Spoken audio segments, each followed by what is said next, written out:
If I were to follow this logic that certain people are trying to say, then that would be like me saying I could beat Batman because I won in a fight against a Batman cosplayer. Now, yes, that parody Spider-Man obviously had his own powers, but you get the point. Like, it's just a cheap copy. Realistically, not even an exaggeration in the slightest. Spider-Man could take on every member of the Seven, with Homelander included, at the same time in a fight, and should win with, at absolute most, low difficulty, mainly because of the numbers.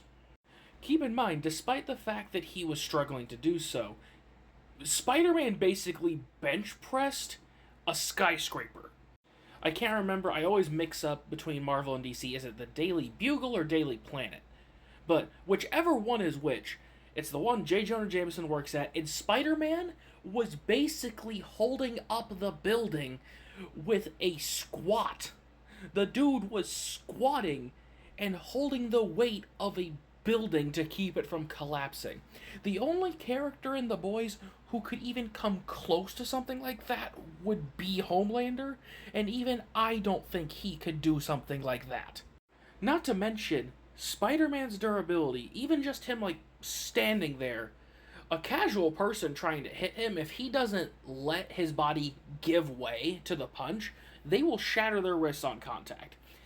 The only people in the Seven who should be able to not break their wrist on contact with Spider-Man if they were to hit him would be someone like Homelander, characters like Maeve, maybe the likes of A-Train and Black Noir, depending on if you think they'd be strong enough. But here's the thing, even if their wrists wouldn't have broken on contact with him, that's assuming that they could even hit him.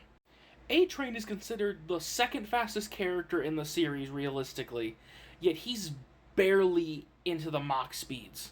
Like, wasn't his top speed, like, barely 1,000 or something like that? I can't remember. It's been a while since I saw his little race where he tested that. Whereas Spider-Man is quite casually, with the helps of the spider sense, dodge point-blank lasers, which actually were moving the speed of light. So even if you consider Homelander, like, let's highball, let's say he's 100 times faster than the likes of A-Train, he would still be basically standing still compared to the likes of Spider-Man.